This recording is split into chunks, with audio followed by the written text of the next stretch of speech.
How can someone actually improve his mental health and overcome sadness? I'll answer this question through three powerful daily habits that help me the most with achieving true happiness and fulfillment, so that you can have the same results as me. And without further delay, let's start with the first one, which consists of understanding that in the modern days we spend too much time inside, in the comfort of our homes, playing video games, and then wonder why we are always so sad. Humans were made to be outside every single day for 12 hours minimum, getting sunlight and being in nature. Therefore, going outside is the single best non-negotiable way to improve our mental health. Sadly, it's quite overlooked because it's boring compared to the highly stimulating activities that we have access in our day-to-day lives.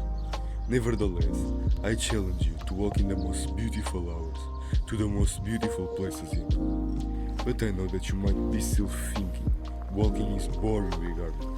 And I agree, it can be kind of boring.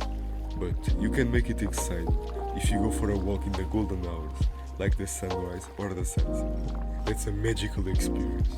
Or if you go for a walk through beautiful places, like a river where you can see the reflection of the sun hitting the water, a forest where you can hear the birds sing, a mountain where you can see a variety of animals, a beach where you can hear the waves crashing in, or a field full of flowers that all smell like pollen and honey. Now couple those beautiful places with golden hours, that's completely beautiful, no doubt. And enhance the experience even more by adding the companionship of someone you like spending time with, that's amazing. Or even better, enjoy the walk with a happy pet that makes everything more pleasurable.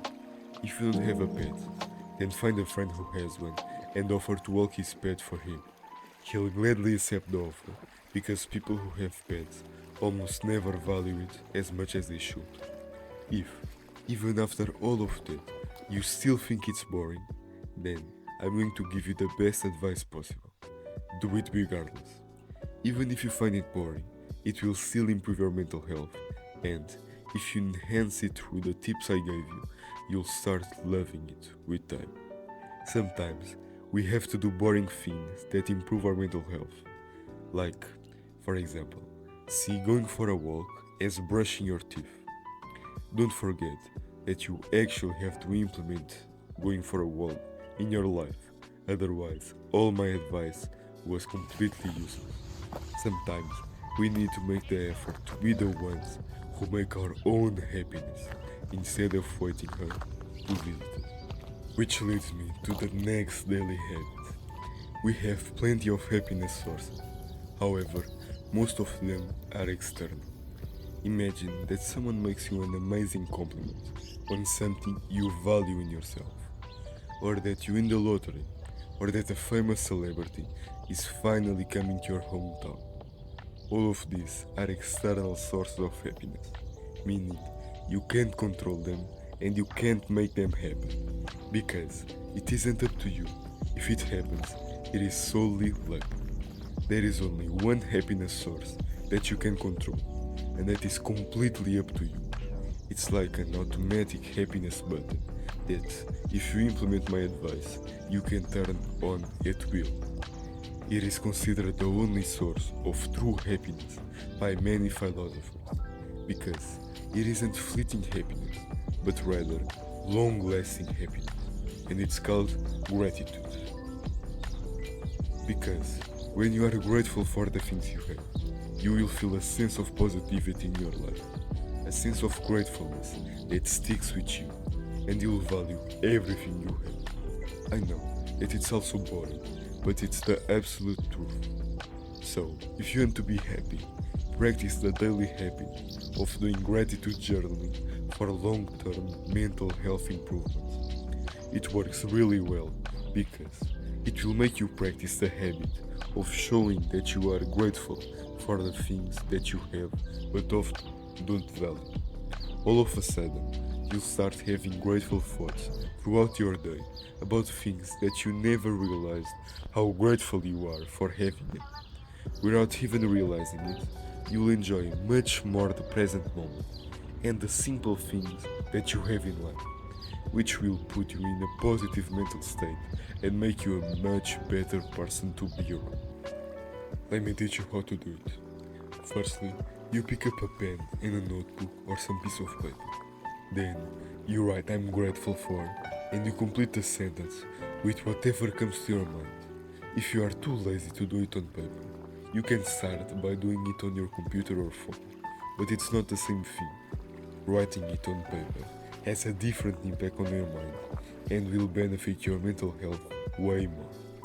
If you want to enhance the experience even more, you can show gratefulness for things that you take for granted, like having loving parents who make food for you, or having alive grandparents, and similar stuff. Not only that, but you can also show gratefulness for things that you hate about yourself, like your biggest insecurities, traumas, and struggles. If you want more insights about how to overcome trauma through gratitude journaling, you can see my complete video about that topic. The link will be in the description down below. Forcing your brain to find things that it likes about your insecurities will make you love your flaws. For example, I'm grateful for my big nose because it made me learn how to deal with people who mock me, and it gives my face a sort of angular shape that I find attractive. I'm grateful I have acne because that made me be careful with my nutrition, learn a lot about it, and have empathy for others who also have acne, all of which are amazing benefits for my life. You can even lie about it and it will still be really beneficial. Even if you have a massive insecurity, you can still be grateful for it regardless. Because coping isn't a bad thing if it helps your mental health. The third daily habit is to stop wasting so much time on your phone. You probably don't notice it, but the single thing contributing the most to your mental health problems is your phone. However, most people indulge in their portable screen for around 8 to 12 hours a day without complaining or understanding that's the root of all of their sadness. Guess why? All of them are addicted and in denial. I hope you break free from this stupid addictive curse. The average person checks his phone 52 times each day. The average young adult spends 4 hours on his phone, and the average teen spends an average of 8 hours on the phone daily.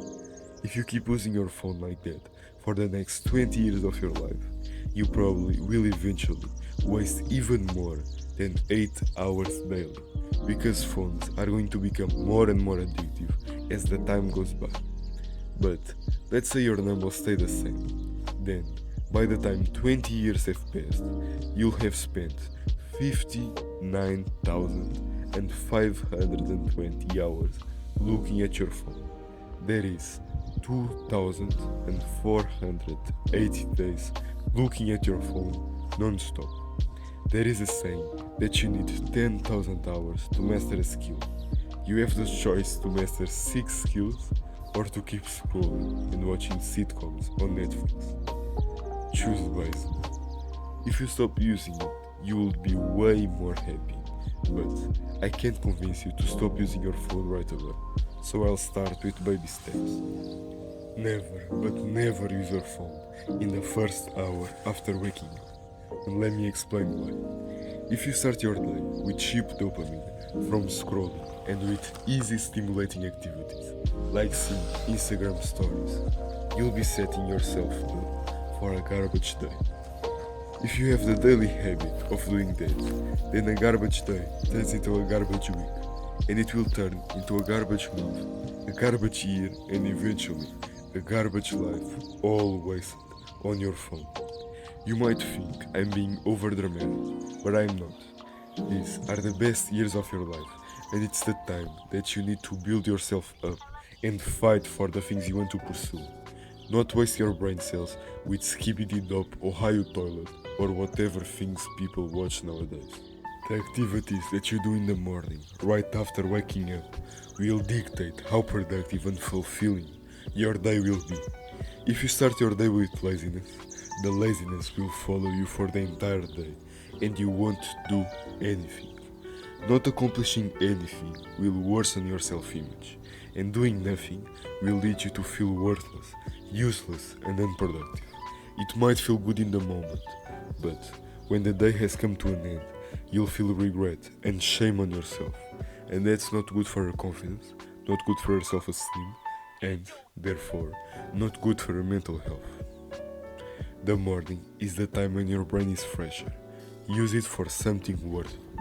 Not only that, but you should also never be on any type of digital screen 30 minutes before going to sleep, and you should never, but never, go to sleep while being on your phone, watching some random movie, scrolling, or being on social media.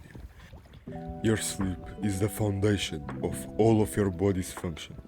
If your sleep suffers, your whole body's well-being and health suffer, alongside your hormonal balance. A disrupted hormonal balance is one of the main causes of depression, anxiety, and all of the symptoms of bad mental health. Not only that, but a bad night of sleep will make you appear uglier, will give you brain fog, and make you have a hard time focusing, all of which result in you feeling dumb, ugly, and worthless. Looking at the bright lights and stimulating content from your phone will lead your body to think it's daytime and not time to go to sleep.